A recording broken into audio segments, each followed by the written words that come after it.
અરે લાલા, સાંભળે છે? તારી રોજની ફરિયાદોથી હું કંટાળી ગઈ છું.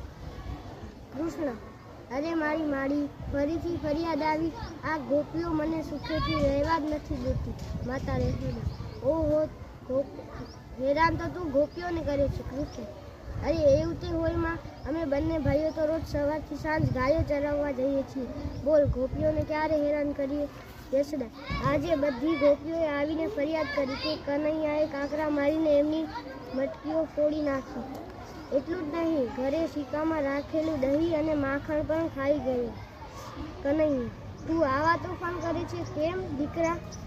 કૃષ્ણ: ગોપીઓ ખોટું બોલે છે માં, પૂછ મોટા ભાઈને. બલભદ્ર: કનૈયાની વાત સાચી છે માં.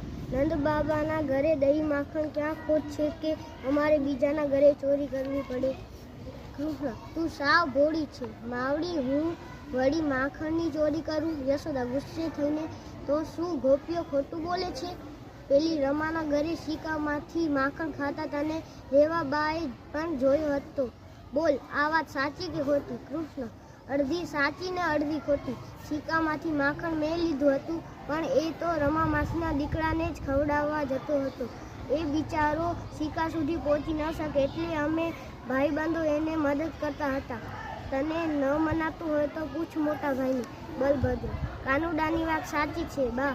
તારી જેમ આ બધી ગોપીઓ પોતાના બાળકોને માખણ નથી ખવડાવતી. એ તો મથુરાની બજારમાં વેચી નાખે છે. કૃષ્ણ: નહીં તો શું, ઘરના છોકરાઓને ભૂખ્યા રાખવાના? ગાયો ગોકુળની, ગોવાળ ગોકુળના, ગોપીઓ ગોકુળની અને મહી માખણ મથુરાના. આવું તો ન ચાલે ને બા.